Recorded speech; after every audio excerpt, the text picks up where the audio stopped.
I will call the meeting to order and do roll call. And I'll ask board members for any comments. I'd like to hear from you and how you're doing. So Liz, can you call our roll, please?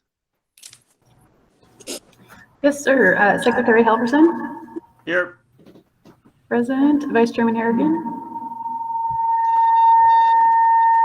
Whoa. Jana, can you mute? Here.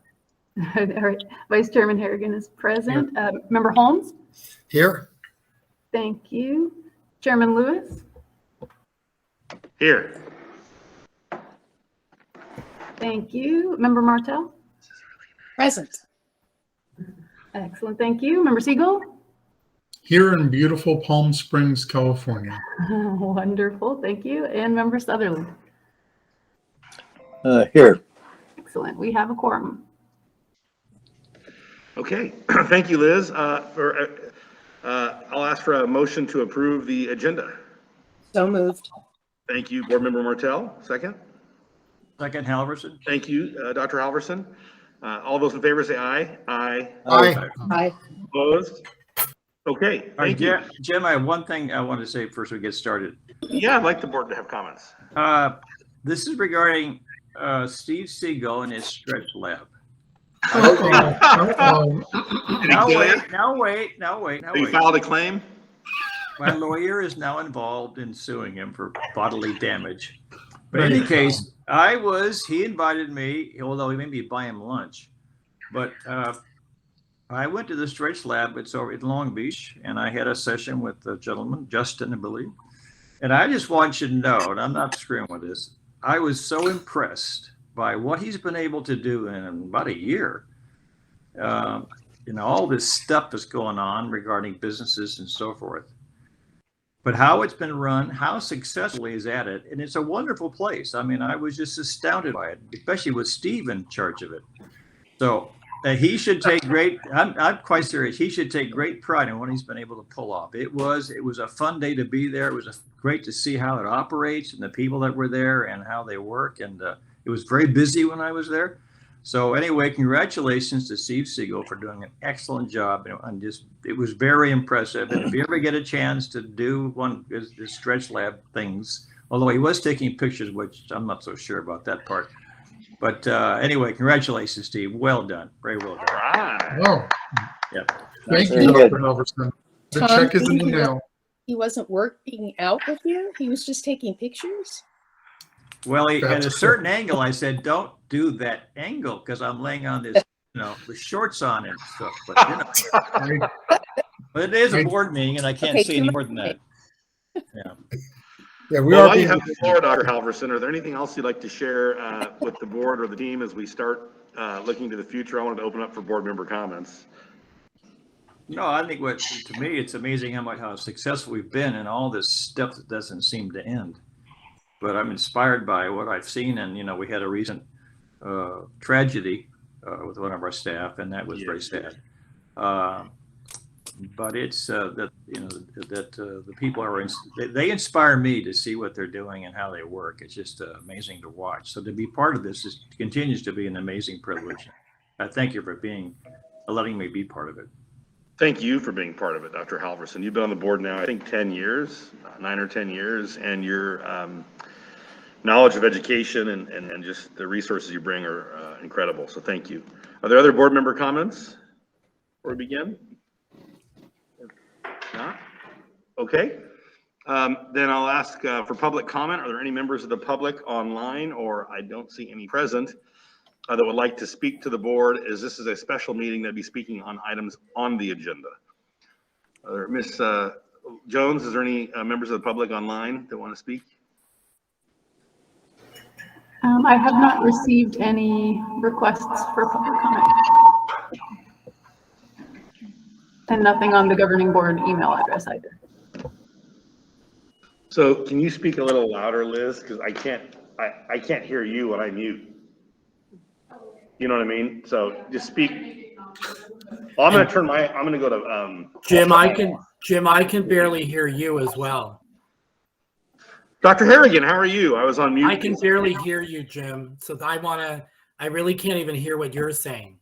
Oh, okay. Let me try and move the computer closer. Is that any better? It works for me. Everything works. Okay, I'm having a hard time hearing you, Jim. That's what I'm Darn saying. it. Okay. Kevin, can you hear the rest of us?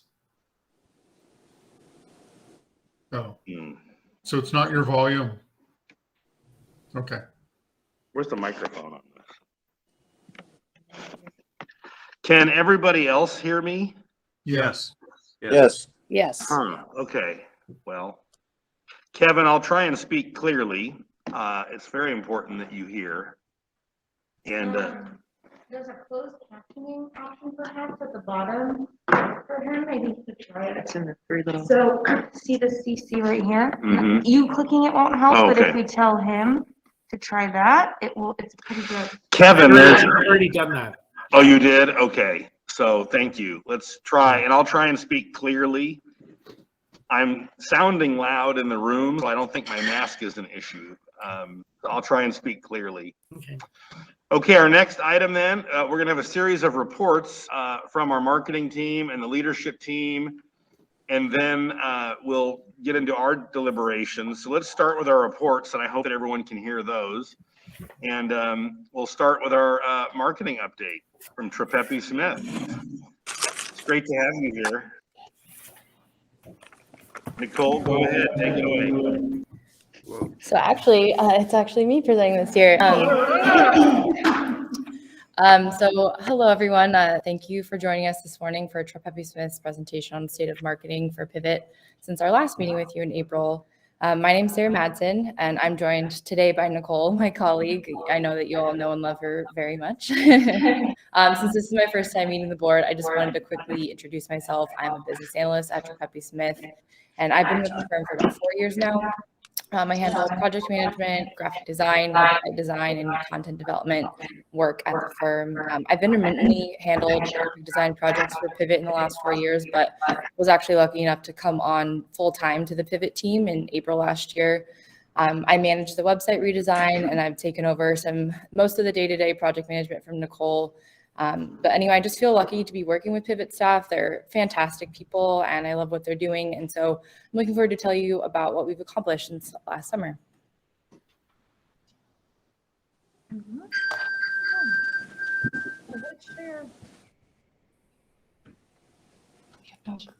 Yeah. And then you can go back over. There you go. Is it working now? Okay, awesome. So during this presentation, I'll just give an overview on what we've been up to, the results of that, and our thoughts about the coming school year. So when Nicole presented to you last year, we were in the middle of designing the new website. That has since launched in August of 2021. We're really proud of the final product. The Pivot team worked with us to really pare down and organize the content so that the website would be very easy to navigate and still remain informative. So with the pandemic's continuation, we've also shifted to a virtual information night format. We started that in April last year, and we've continued that on ever since. So we'll talk a little bit about that. We've also seen a bigger push into Spanish advertising in a couple of they're traditional ways, but for Pivot, they're a bit new. So we'll talk about that as well. And it's kind of, I guess there's a little preview here, but we've entered into different advertising formats, including TV and radio. So we've been working on press releases all year as per usual. The list you see here is a compilation of the articles that we've ghostwritten for Pivot. The photo that you see on the right is actually an op-ed that aims to flex, an advertorial that aims to flex Pivot's veteran expertise in the remote and hybrid learning space. At the time, a state bill was requiring all school districts to offer independent study programs for 2021-2022 school year. Most schools were unprepared and inexperienced in this avenue, and we wanted the messaging to get across that this isn't Pivot's first day in the remote and hybrid learning space, and that there is an alternative and experienced choice that parents can trust in Pivot. The advertorial that we published ran in the Press Enterprise, the Daily Bulletin, San Bernardino Sun, Chico News and Review, The Bohemian, and Coast News. And a couple of those publications are new for us, so that was an exciting venture. And then most recently, we worked on a piece that really dove into all of the resources that Pivot has available for students who are struggling with their mental health. This is slated to go out in our winter newsletter that should go out pretty soon here. And it will be accompanied by a staff spotlight on North Bay School Counselor Sarah Gerber-Kai, who has been doing a lot of great work for Pivot students to help them through the challenging times that they're facing. So next, let's hop into print advertising. We've worked on over the past year. I don't have as many data points to share with you on these since print advertising doesn't offer that benefit the same way that digital does. But we do print ads, and we know that people see them based on feedback that we're given from the sites. So we'll start with the first one here, which is Sonoma Family Life. In North Bay, we ran an ad in Sonoma Family Life. Since the publication is geared more toward younger children and their families, we did a more elementary focused ad. The bullet point language you see in the ad is also an example of the change in language that we had dedicated ourselves to make ever since the last presentation that we've made to this group. So in all Pivot advertising, we're stepping away from the distance learning focused messaging and placing a larger emphasis on the availability of online and on-site support. Next up, we have Chico News and Review. We know this publication really works for us in North Valley. It's very popular and local publication. This ad we ran from July to October of last year to help drum up some enrollment for North Valley. This ad is a bit bigger than the one that you saw on the last slide, so there's a bit more room to shed some light on what Pivot has to offer. Again, you can kind of see the evolution of the language in the bullets to be clear about what learning experiences Pivot has to offer, because it's an important value add in this current climate. And then we have in Riverside, we made a big push into Spanish advertising for a couple of reasons. One, diversity is important and championed at Pivot, and Riverside has a very large Spanish-speaking population, and we wanted to make sure that Pivot's resources were also reaching the folks who may only interact with Spanish advertising, especially now that Pivot has a full-time Spanish-speaking teacher. It seemed apt. So we ran a half-page ad that came out with an accompanying email blast targeting the La Prensa's families.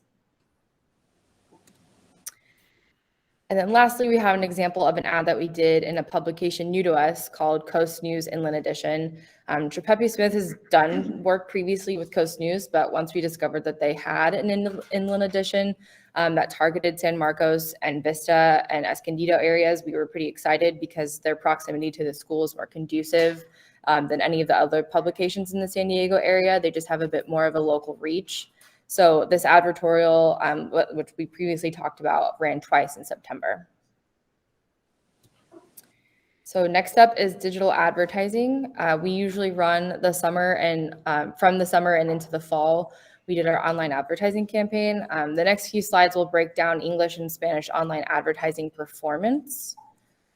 So this first slide has lots of data and numbers coming at you, but this is a summary of the English campaign metrics. You can see the top portion covers ad dollars spent on Google and then ad dollars spent on Facebook. Cost per click is a great metric and a benefit of digital advertising because we only pay when someone actually clicks on our ad. But above and beyond that, if you look at the actual numbers in those clicks, it's far more likely that even more people saw the ad. Maybe they didn't click this time, but maybe once they saw our ad in Chico News and Review, they decided to pick up the phone and call to inquire. So we're making sure we're getting some touch points on different avenues of advertising there. Sarah, All these cost per click metrics tell us that the important leads and interactions are relatively inexpensive, like hovering around the $1 to $3 range. And we can talk about why they're pretty effective on a couple slides from now. Sarah, I have a question. Oh. It says on the chart, it has Where? a total, to the far right has total. Are we okay? Am I all right? Sorry. Tom, you have a question? Yeah, on the chart, it shows a total of, 2,000. Total of what? I mean, I'm looking at all these don't add up, so maybe you can explain what total means on the right side there, the right Sorry, column. that's an average. Oh, it's an average per site. Correct. Okay. So our average Google ad spend is Got it. $2,900. Okay, so it's not total for the whole group, it's the average per site. Okay. Right. Got it. Okay. Okay. Moving on to the Spanish advertising, the same table is set up here, but I'm displaying the Spanish digital ad metrics. As expected, the number of clicks were lower overall. That's just due to the fact that, the Spanish-speaking population isn't as expansive as English. But cost per click is higher across the board for Spanish ads on Google. And this can be caused by a number of reasons, but most likely caused by competition for the actual ad space. But overall, Google performed better for Spanish advertising if you're taking a look at the actual number of clicks, at least on an average basis. So let's see. So remember, we only pay when someone clicks, and the more people were apt to click on our Google ad. But clearly this varies from school to school. So we make sure that we keep an eye on it and shift around budgets, however necessary, to make sure that the ads are performing well and correctly the way that we're hoping for. But in total, we usually spend around $50,000 between English and Spanish online digital advertising. We ended up only spending about $42,367.26 this year. The rest of that money was used to try out a few different avenues, like I had mentioned at the beginning of the presentation, and we'll talk about those on a couple of slides. The next slide here, the table that you're looking at, you'll see the results of that advertising campaign. Our average cost per lead dropped quite a bit from last year's $78.04 to an average of $43.63. And then our average cost per new student rose slightly from last year's $154.42 to $164.11. So just about $10 there. And then our average cost per completed form rose from last year's $63.33 to $120.03. That is still a very efficient cost. Very efficient Very, cost. I mean, around $100 for a completed form is incredible. We've seen numbers prior to you guys in the thousands. It was Right. ridiculous. So thank you. Great work. Yes. Thank you. Okay. Is there any questions about that? I know that there were lots of data points there, but just try to summarize those a little bit. Questions from board members? Feel free to speak up. It's hard to see everyone. Okay, seeing none, go ahead. All right. Moving to the next slide, just a couple of observations here after the summer digital advertising campaign. Throughout the campaign, we added some more search words based on research. We prefer not to set and forget. We are proactive on how we can be strategic in that campaign. In the same vein, we'll continue to keep an eye on our Spanish ads and make adjustments as needed. If we need to shift strategy and be nimble, that's fine. But lastly, just a more specific observation, it appears over the past couple of years, looking at some trends, that our North Valley and North Bay audiences actually prefer interacting with Google ads more than Facebook ads. So we'll keep this in mind when we strategize for the upcoming summer campaign. All right, broadcast advertising. This is that new avenue of advertising I was talking about that we had tried out this past year. Similar to print, tracking metrics on this kind of advertising is a bit difficult. We mostly rely on the feedback from each site telling us if leads reference this advertising, much of the same way that we do for print. So first up, in North Valley, we ran a commercial with KHSL from November to December 2021. The ad played 235 times at various day and time combinations. North Valley has a history of lower enrollment, and we decided to do something new to shake things up and see what would come of it. We also noticed, actually, when KHSL had reached out to us with this opportunity, they sent us an example of Core Butte's commercial that they had run. So obviously we wanted to see if we needed to get in on that action and see what we can make happen. But we're actually going to go ahead and play that ad for you now. What station is it? What is that? Is it pop music or? It's news, and so the ad ran on a couple of different channels that they have under their umbrella. So KHSL is the news, but they have Action News Now plus NBC, which reaches an audience of adults from 30 to 65, men and women. But then also on the CW, where you have more of like the teen, young adult TV shows, it hits more of the student demographic. So we're kind of got the best of both worlds there.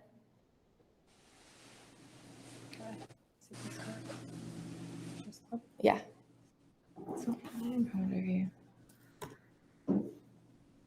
No? Doesn't have the it go? Well, we wanted to play the ad for you, but it looks like the arrow for playing it disappeared.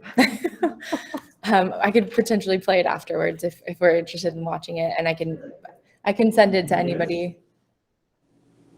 Can you send it to us? Yeah, Yeah, absolutely. for sure. Yeah, if you want, I could pull it up. So we're gonna try and email this link to the board members How and about you team, stop screen since we sharing? can't play it through the meeting, and then you independently can watch it quickly. We'll give ourselves a minute or two to listen or watch, and then Because we'll I have come back was in. prepared for this moment. I have it here. Okay. You got it? Yeah, I have it here. I'm just gonna screen share. Okay. I think we got it. Hopefully you can hear the volume okay. I'll go ahead and play it and you can see this all right? Yeah. All right. Your child's education. Pivot North Valley is a free public charter school with over 11 years of experience. We provide a robust online curriculum and daily support from credentialed, caring teachers. Your student can work from home or at our small, welcoming resource center and participate in activities and field trips. At Pivot Charter School, our students learn more and struggle less. Visit pivotnorthvalley.com to enroll today. Okay. I'll stop sharing my screen and have you start again. Okay, so that was the television ad that we ran. And then moving on to our next slide here about radio. We explored radio, Spanish radio specifically. We ran 2 ads, one in Riverside and one in North Valley. If we can, yeah, I think that one might be working. You might need to turn your volume on, but we'll play the Spanish radio ad that we did in North Valley.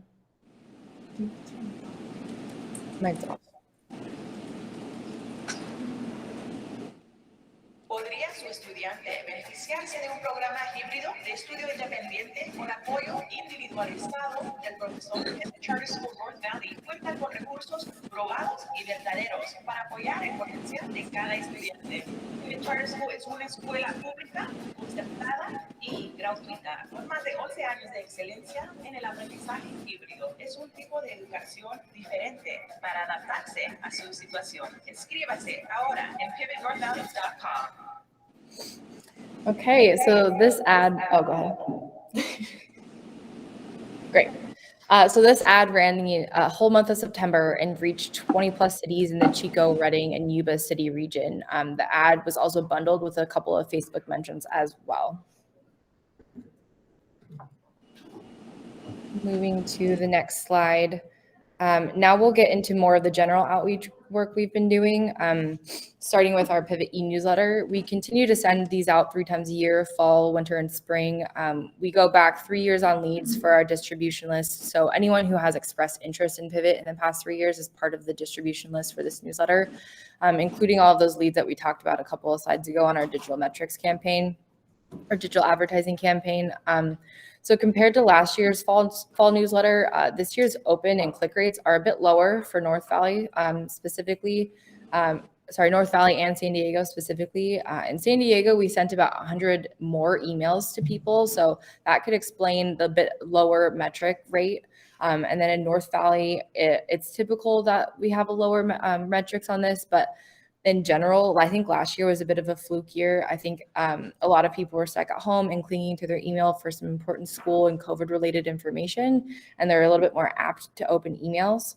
But we'll continue to watch these numbers to see if we need to make any changes as far as email formatting goes, or experimenting with what time or day of the week that we send these emails to make sure that they're as successful as possible.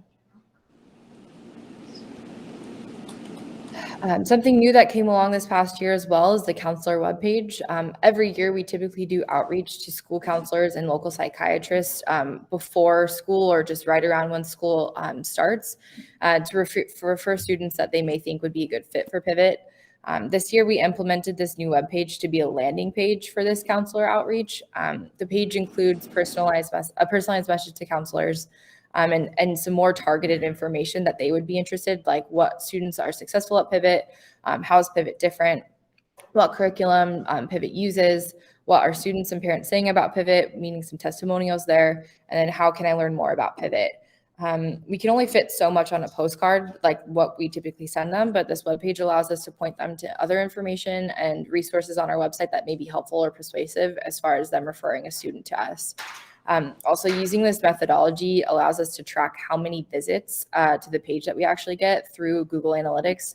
So for example, in Riverside, which we obviously have seen a large uptick in enrollment for this year, had 32 visits to this counselor webpage, which in comparison to the amount of emails that we sent out or postcards that we sent out with the actual link to this it's pretty good. And then just for reference, it was a little bit lower on the other sites, but for North Bay, it was 8 visits, North Valley, 10 visits, and San Diego, 13 visits.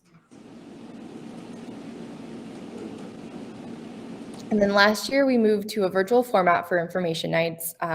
I think we would all agree as far as the people who are on staffing those events. Ever since then, we've been able to really produce a well-oiled machine that's seen an increase in attendance compared to when we had held in-person meetings.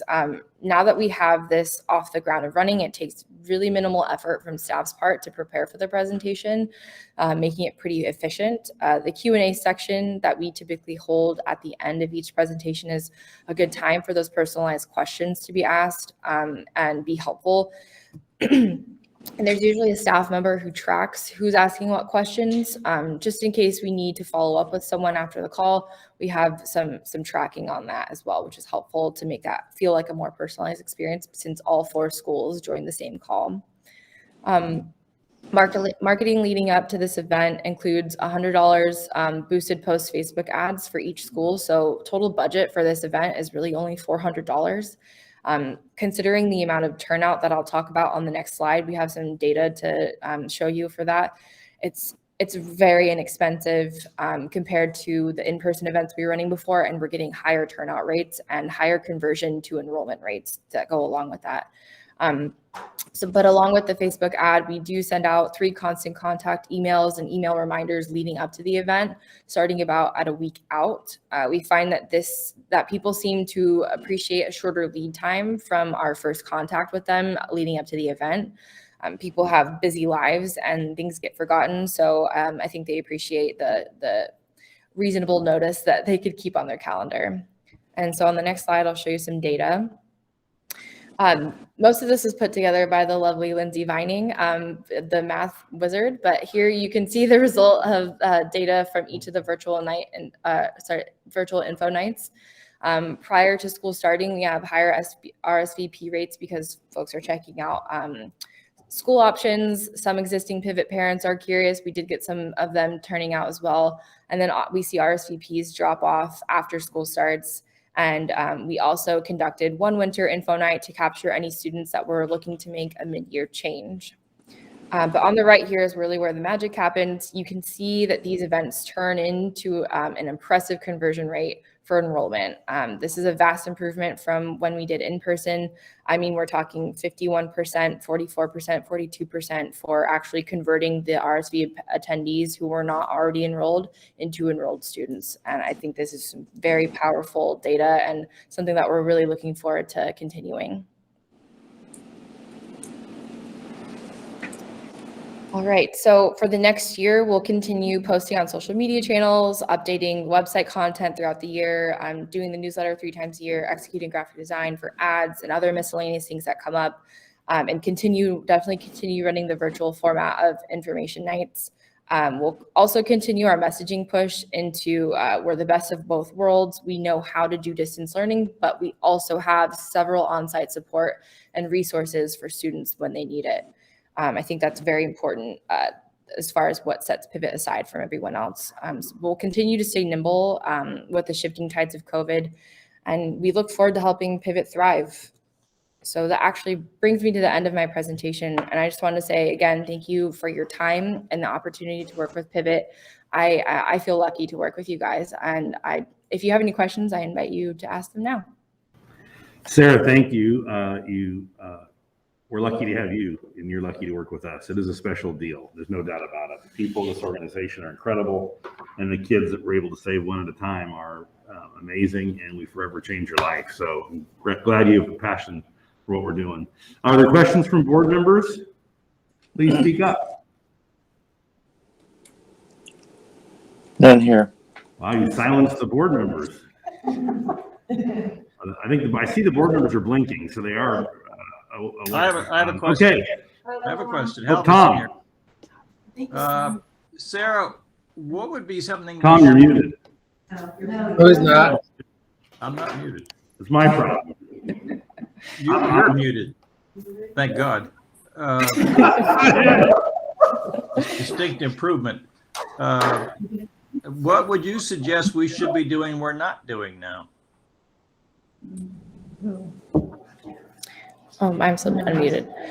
So I think that we have room to do some more Spanish print advertising. I think that this is obviously a takeaway that came away from last year's meeting that we have definitely started to scratch the surface of, but we need to continue expanding into that avenue. We have English learners, student opportunities that we could definitely reach a little bit better. And I think that we're doing a great job and kind of building those media contacts that we've been working with in the past year and looking forward to expanding that a bit more next year. Great. Thank you.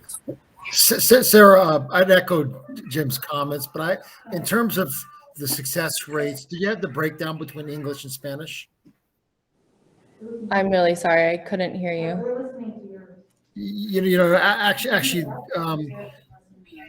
Actually, I think I missed the question. Let me take that back. Okay, go ahead. Sorry, I can hear you now. I was just kind of curious if we had a sense for what our success rate was for those who attended between Spanish and English speakers, or do we have anything like that? Who attended the information nights? Yes. That's actually not a data metric that we captured.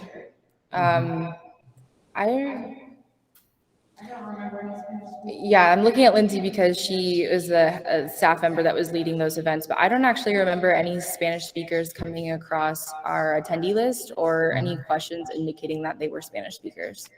Yeah.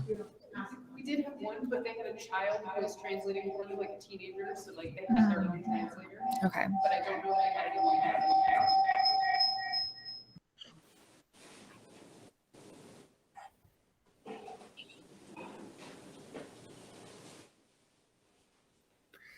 I didn't really hear the response, but it sounded like we didn't track that. We really didn't have any Spanish speakers at those events. That's what she said. Okay. We also don't ask because we don't want to make it seem like, we don't want to make it seem like we're trying to, dig or discriminate in any way. But we do have translators available if people ask. So, but we don't say, are you? But as I recall, we were, for lack of a better term, dinged or faulted for not having more Spanish speakers in the school and putting more of an effort, right? So we need to put the effort forward to be consistent with what our charters or state regulations or above, or both, or right? Okay. I think it would be worthwhile to maybe have a standalone Spanish. Sarah, you're muted.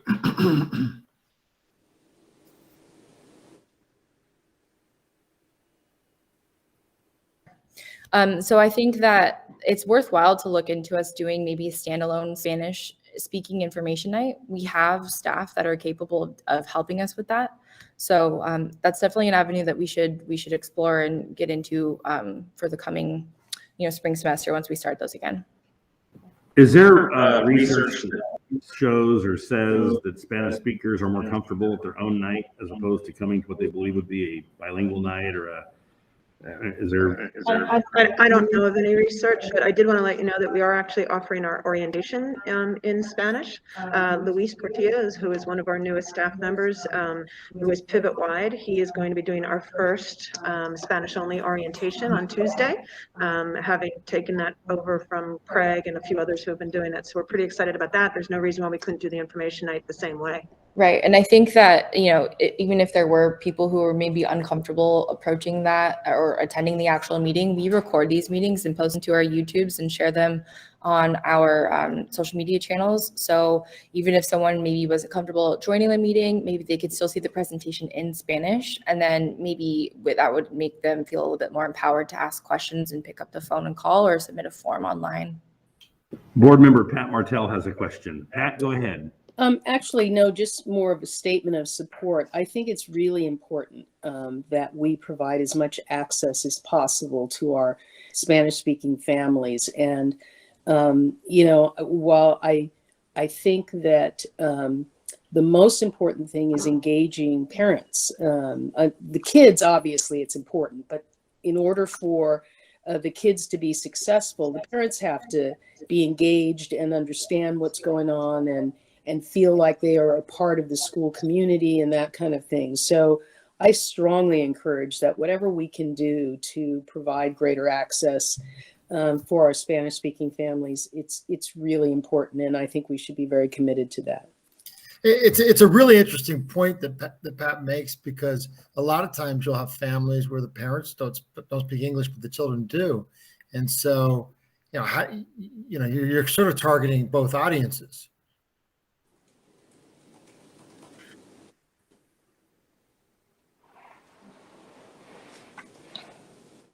Kevin, go ahead. I just wanted to respond to your question earlier. Do Hispanic Latino parents feel more comfortable when they are meeting collectively within their own group? And the response is actually yes. When I was superintendent of schools in Newark Unified, we had a grant from UC Berkeley in concert with Mills College to provide Latino family parent institutes. And they were all in Spanish with Spanish-speaking facilitators. And also an attribute that added to the success of that is that we had some of our Spanish-speaking parents who had become involved through our council and leadership to be there as co-collaborators and co-presenters. And so if we had any strong parents whom we might also invite as advocates, to reach out to their colleagues or their fellow parents, they're then representing a role model, and they can also respond a bit differently than staff to some of the nuances that parents approach culturally. I think also it's exceedingly important that we meet with our Hispanic Latino parents around the information regarding graduation requirements and kind of K-12 expectations, or 6-12 especially, 6-12 expectations that lead to a diploma. And then that could then possibly continue into college. Because for many of our first generation parents, think yourself of the challenges of applying to college or understanding graduation requirements as an English speaking person who went through the system ourselves. I mean, I know my own siblings have struggled with that with their children, and they're all college educated. So put yourself in the position of parents who have not had that experience. Hearing from other parents, as well as very empathetic speakers, is excellent. What was one of the interesting experiments of the process was to extend an invitation to non-Spanish speaking parents who may not have had the opportunity to participate in an English only workshop, and to have translators for the English speaking parents. It really put the English speaking parents in a completely different experiential situation, allowing them to understand what it was like to be the second language learner in the room. But the research did show, and we had lots of success with increasing the involvement of our Latino Hispanic community in our schools, on our site councils, participating in our self-committees as a result of that. Great points. So I think what I'm hearing from a few board members is that the Spanish speaking specific night and efforts are really important. So thank you, board members, for that. Other questions? Okay, if there are no other questions, then thank you very much. It was a great overview as we look to the future. And perhaps as a result of our discussions, we'll have more input for you today. Thank you. To say that we enjoy working with, the entire For Pepe Smith team is an understatement. Their professionalism, their expertise, it's wonderful. And it's been a great partnership. We were laughing the other day that when we first started working with them, they had 3 employees and they are up to 41 employees at this point. So says a lot about the fact that other people enjoy working with them and their expertise as well. So thank you and your entire team. I think when we first started working with them, we had like 3 employees. Yeah. And now we have 70 something, right? 80. We're growing together. How about that? There must be something there, right? Okay, thank you both very much. Our next report is something I'm looking forward to as much, and that is a report from our leadership team. They've met together for the last couple days, and they're going to share with us what they believe are our school's strengths and weaknesses today and the opportunities and threats for the future. So I'll turn this over to Jana, and she'll introduce the team, and we'll get into it. Great, thank you, Jim.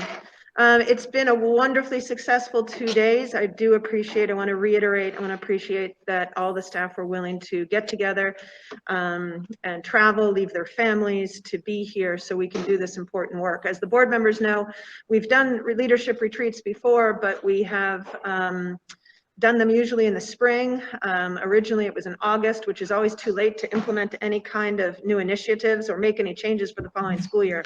So this timing I felt was the most important part of this, is that we're working on things that we want to learn from and implement next year now. And this team just does an incredible job at holding up a mirror and looking at themselves and saying, you know, what could we do better, and not pointing fingers or, you know, complaining, but taking that information and making it a positive and productive conversation. And we've had many, many, many of them. We also went for a little hike in the desert. That was one little debrief of a, you know, and we had a painting class yesterday. So it's a lot of fun. So I just appreciate their time, and I do not have any slides or anything in this presentation, so you're just going to hear from our leadership team on various slides.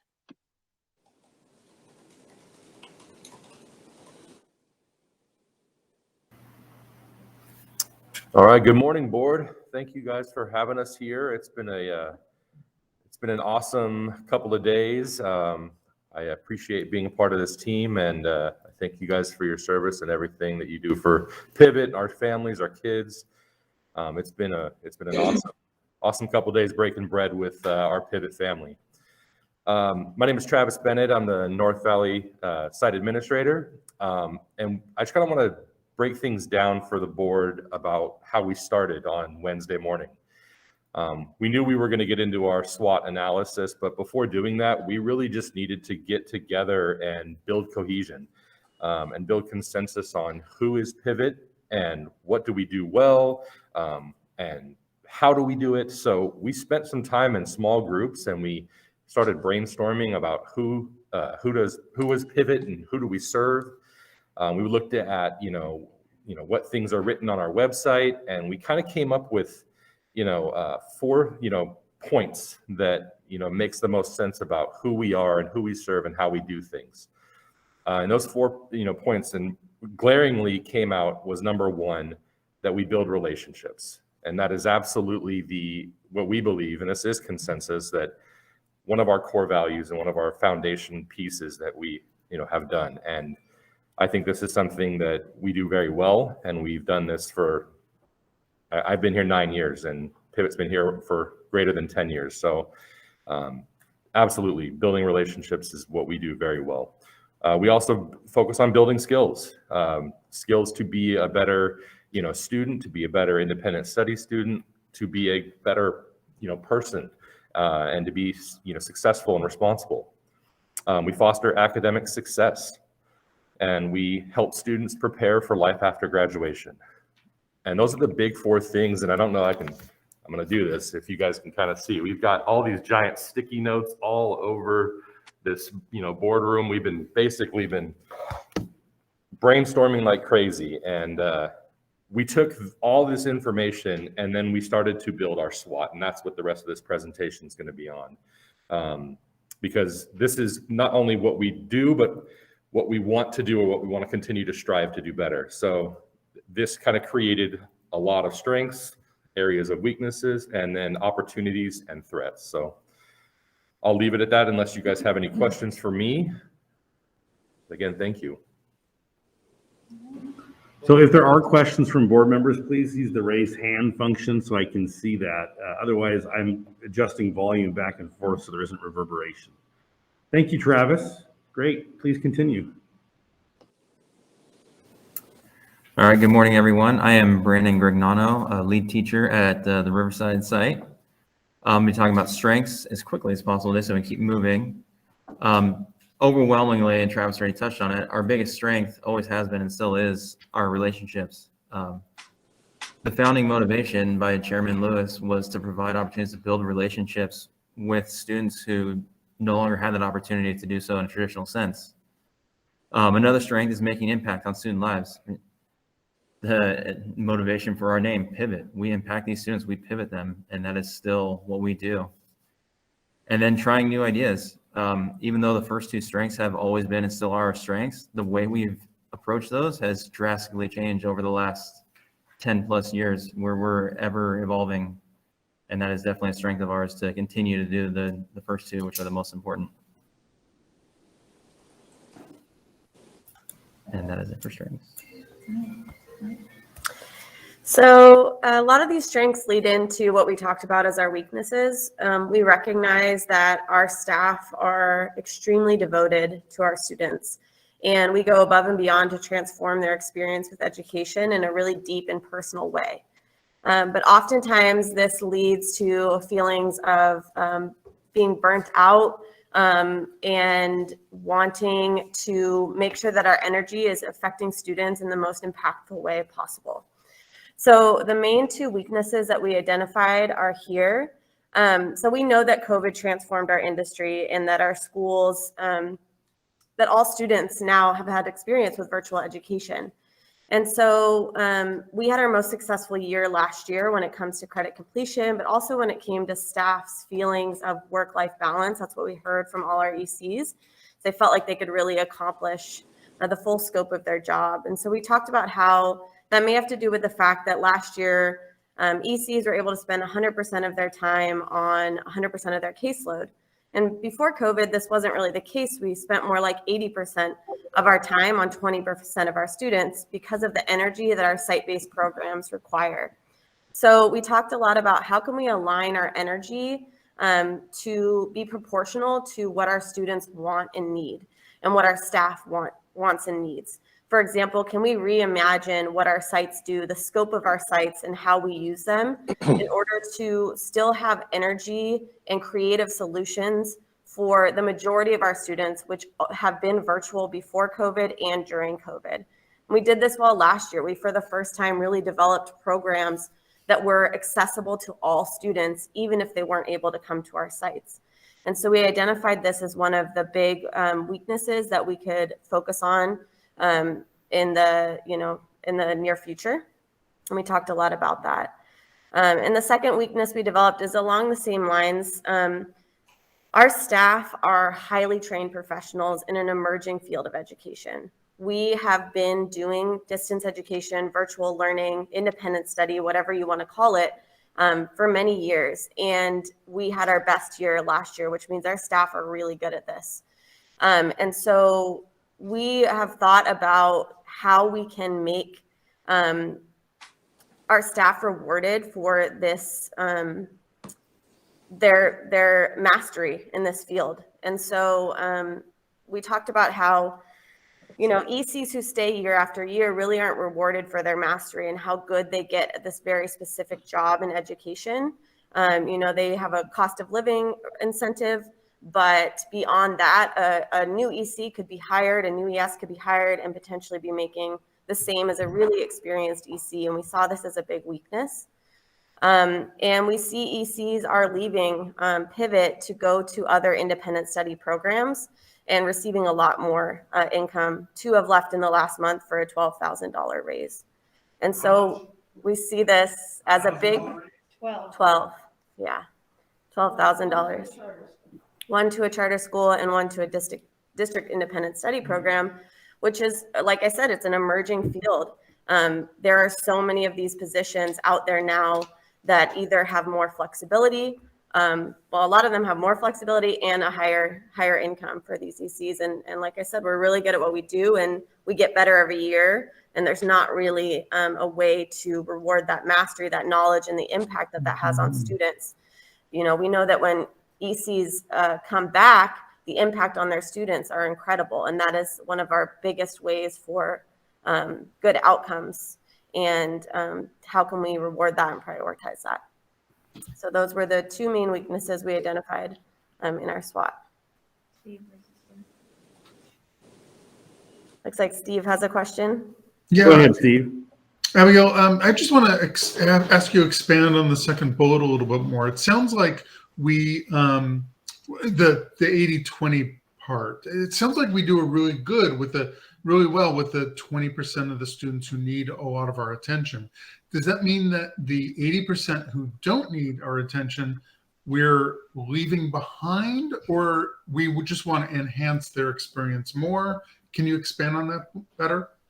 Yeah, definitely. So when I reference those percentages, I'm just for my personal experience, and this is the experience of a lot of ECs. Before COVID, 80% of my energy went to a 5-day-a-week middle school program with 30 students on it, which is about maybe 20% of that segment. And the entire site was about 20% of students that were using the site, but it's taking 80% of my energy. And so by the time it comes to the majority of my caseload, the majority of our students, there wasn't much left over for them. And last year, COVID really caused us to say, how are we going to support all students? And ECs were focused entirely on their caseload, and it shows in our credit completion and it shows in our graduation. It was our most successful year. And what we also did was develop supports for all students, things like virtual workshops, where any student from anywhere could join and get support in their classes, where before it was come to site where there isn't really much for you. And so if we think about how can we continue to grow these types of things that support all students in a more flexible way, and how can we give ECs the time and energy to come up with those types of creative solutions that are accessible for any student, whether they come to site or not. And that's why, we're not post-COVID, but post reopening the sites, we've started to see some of this more of that energy really being poured into a small group of students that utilize our site. And then there's not much left over for the majority of our students, and they all need our help. They all need more from us to continue to be successful in this curriculum, in this program that we have.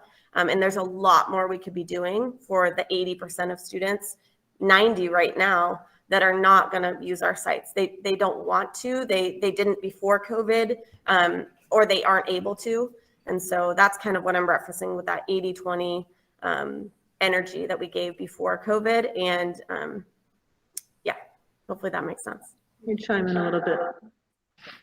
Just to add to that, what Abigail is saying, we're obviously looking at the usage of the sites and who is actually managing it, because we don't want to say we're going to become a Kava and become this big virtual school. That's not anybody's intent, but we want what is happening on the site to be very specific and very helpful to the students. And we need to be able to make sure that the teachers have the time to focus on the larger part of their job, which is to be an educational coordinator and help students be independent study, and they're virtual now. Might this change when we get back? Because you remember the days pre-COVID where North Bay had a waiting list of 60 kids trying to get into the site-based program, and we had over 125 kids on the campus. I don't know. One of the weaknesses, and clearly board, we had many weaknesses, strengths, and opportunities and threats because we broke into groups and we have papers all over the wall here. But we really tried to summarize these for you, the most important ones, the top ones on our in our minds right now. But we don't know what's going to happen. I don't think it's going to return to what it was, to be honest. And so we're trying to work through that and come up with options. Kevin? Kevin, go ahead. You're muted, Kevin. Is your volume? Kevin's muted. Sorry. Thank you, Abigail, for your presentation. I would just like to plant a remembrance for the board's dialogue that we have talked about teacher usage of time repeatedly over the last 10 years that I've been part of the organization.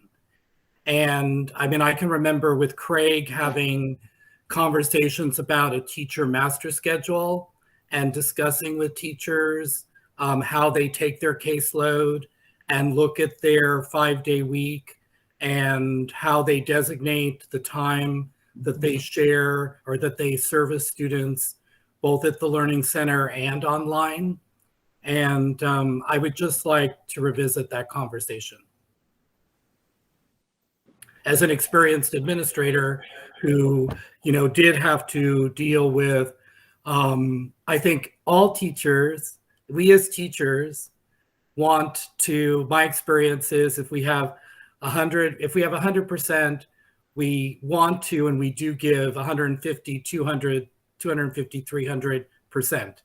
So this is a challenge of our vocation as teachers to, I believe, look at what is the scope of our responsibilities within the time we're given to exercise those, and then very thoughtfully for our own advantage, but also to the advantage of the students, look at how we can plan our day, plan our week to be able to support a more balanced service to all of our students. Dr. Harrigan, let's have that conversation. I think that's part of today is having more time for these things. So I would welcome further dialogue from you and with the team about that. Would you mind continuing?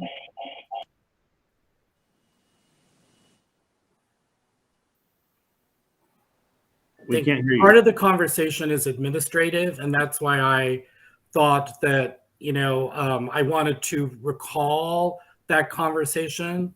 But I think it's part of the conversation is administrative. I think we're hearing from the staff what they see with what they're experiencing as a challenge, and a challenge in their desire to serve the students to the best of their abilities, as well as to use their expertise in very targeted ways to serve the students. And again, in my career, this was a constant conversation, that we had as teachers, as administrators looking to support teachers into being able to meet the needs of our student caseload or student population. And I think that there are some traditional and non-traditional educational strategies that might be employed to support the challenges that the teachers are feeling and also meet the needs of the students. Thank you, Kevin. I appreciate that, and you remembering the days of us talking about it. I mean, I think our biggest frustration is it has changed so many times. We're responding to what things that are happening, in the world, things are happening in education, things that are happening in California with legislation, blah, blah, blah, blah, blah, and we're constantly responding. I think what this leadership team of 14 that have been together for the last 2 days came to was, we think we're at a place where we can make some changes that will last for a while. And we won't have to be reacting to all of these circles. Now, we all say that, and of course the world changes, right? But, and they came up with some wonderful ideas, and I appreciate you recognizing that it really is the leadership team that should be working on this problem and bringing the solutions to you. And it will involve some discussion around facilities. And I have a facilities committee meeting I'm going to set up in the next 2 weeks for those of you who signed up, and kind of they will get a hint of that, but we'll bring that back to the board because it will talk about that. So there are some great solutions that the team has come up with. Dr. Halverson? I think. Tom, go ahead. Yeah, it's more of this is going to be a big deal. What Abigail talked about, it sounded like the site-based activities are more consuming of time per student because it just makes more sense. You're there with them, you talk to them. And the virtual one will take, lack of a better term, less time to do what you have to do. And, you know, when they're together, that's all on how you use your time and what, you know, what can we do locally at the site itself. It appears to be an issue that we'll have to deal with as to, you know, balance and equality of what goes on. It's always been true. Certain kids will always get more time. That's nothing new about that. But it is a very interesting one to deal with as virtual versus on-site type of activities. So it'll be difficult. Okay, thank you. Other comments? Kevin, you have another comment? Yeah, respectfully, I respect what Jana was saying about the constancy of change. And I think therefore part of a strategic plan, in my experience, would be to build time into, be it on a quarterly basis, on a semester basis, a tri-semester basis, a review of how things are going and how time allocations or program allocations for meeting students is meeting the needs of teachers and students or not, and having flexibility already crafted within the organizational schedule to respond to that. And I think that, you know, part of my experience has been building in flexibility so that there's some constants, but also teachers and administrators see that there's already designated flexibility opportunities or classes or periods that are optional or that can be used for a variety of different things, but they're already incorporated into the schema of the workplace. So in essence, you're crafting an overall sense of shared accountability and shared collaboration, but within that, you're creating some flexibility as well. And also, what I heard Abigail saying, the expertise of the professional can then be exercised within the kind of shared responsibilities of the day, without that professional responsibility only being able to be taken care of outside of the day or in excess of the day or in excess or at the cost of something else. So let's make sure we document that later. When we're please remember that, Kevin, as we talk about the 18-month things or the current things, we should make sure we capture that as a result of today. I appreciate the dialogue. Any other comments before we move on to opportunities? Okay, seeing no hands. Thank you, Abigail.